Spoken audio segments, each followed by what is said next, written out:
And you just come and you just start talking. Like, who are you? We don't know you. So I thought that it would be fair for us to get to know each other a bit more. So in this video, I'm going to be sharing a little bit more about who I am and my 27 chapters of grace.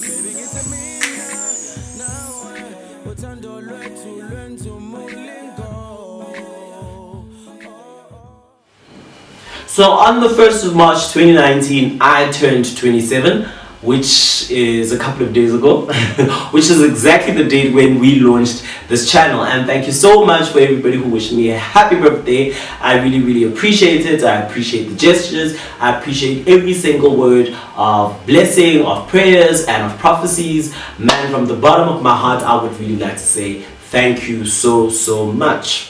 So technically, I celebrate my birthday on the 1st of March, but I was born on the 29th of Feb 1990 something. Well, if your math is good, you would know which 90, right? So like, I'm not gonna give that away.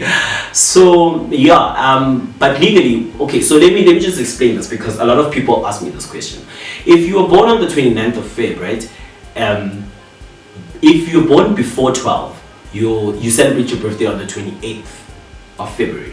But if you're born after 12, you celebrate your birthday on the 1st of March. So that is why I celebrate my birthday on the 1st of March.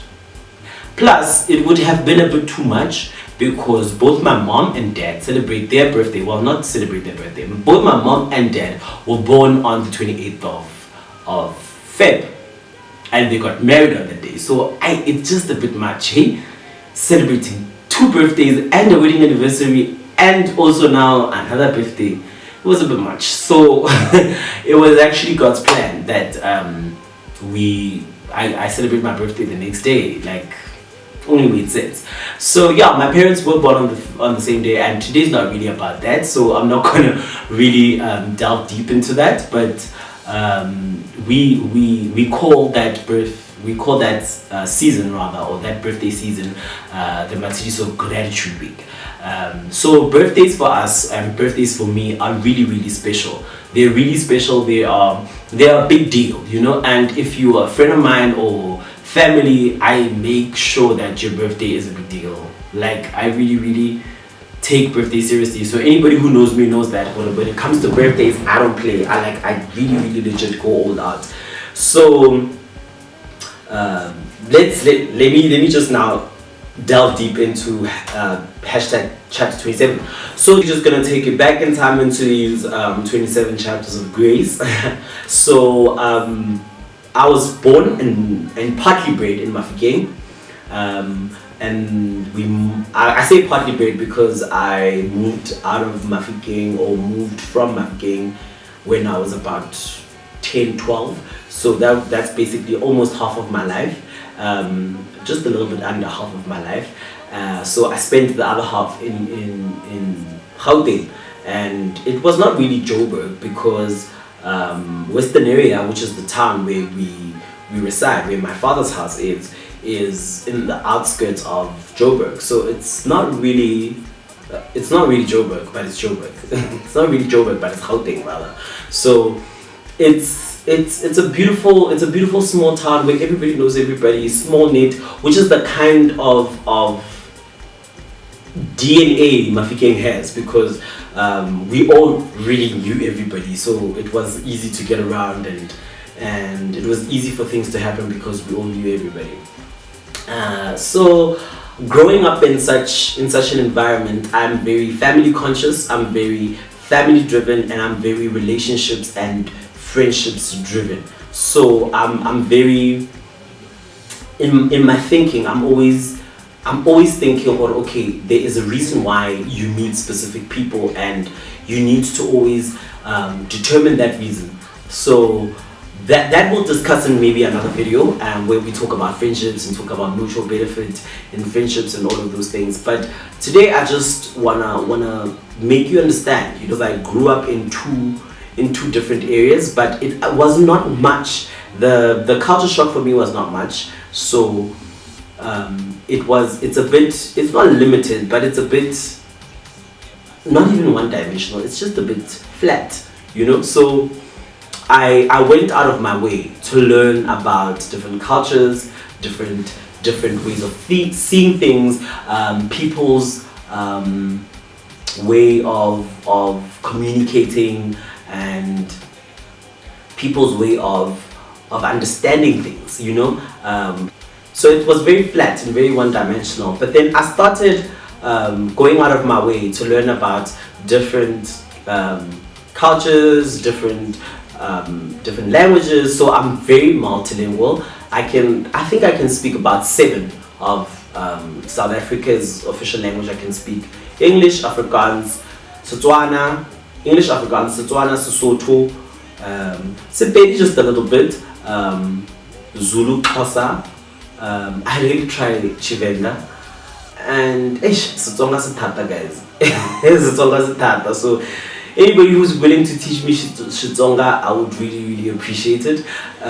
But that's one of my goals. So I've always tried to learn where different people come from and how they think, and I've been really fortunate because I was exposed to a very multicultural and like an international church. So I go to a church that has people of all nationalities from all over the world. So I get exposed, and I get to have friends that are from different parts of the world, and I get to learn. I get to learn what they eat. I get to learn what they like. Sometimes I'm not really receptive with the food, but yeah, I try. So I'm very open-minded. I'm very open-minded with different things, and corporately I've also been exposed to different kinds of organizations. I've worked in a very small organization. I've worked in a huge conglomerate. I've also now worked in a small to medium organization that has ties to a bigger or that is affiliated to a bigger organization. So I've kind of learned how to maneuver in my career. And one thing that I really aspire to do is to now work in an organization or work for a place that has benefit for, or that is impacting the society, or has greater. Not working in an organization, for example, that is profit driven, but working in a place that is purpose driven, or working in a place that is goal driven. So they want to do a specific thing, they want to achieve a specific goal, which might not necessarily be connected to money, so that's basically who I am. I love life, I love people, I love smiling, I love laughing, I love people who express themselves. I honestly love people who express themselves. I love people who are able to stand up and be themselves, because I honestly believe that Jesus didn't die for us to be like everybody else. So I don't really see why we should conform to society's pressures, I'm very passionate about the person I am, and I really like it when other people are as well. I really like it when people are vocal about their beliefs, when people are vocal about their values, when people are just vocal about who and what they are. Sometimes it causes a bit of conflict because really we are different, and it's hard, and it's hard when we are different and we are in a concentrated space, because we get personality clashes and all of those. But when we are able to learn to coexist with other people, then I believe that's where the power is, and learning how to exist with other people, to coexist with other people harmoniously. Yeah, so I really look forward to it, and I really look forward to it. It's going to be a journey. It's going to be an interesting thing to hear how other people deal with challenges in their own lives, deal with different things that we all go through. And I can't wait for us to to be having those conversations. And yeah, I'll be seeing you soon in my next video. Eating harmonious coexistence, more money. Check out my next video on how to harmoniously coexist with your friends, family, mates, and everybody who is around you in this diverse South Africa. Remember to also follow me on social media at Tumi WMJ.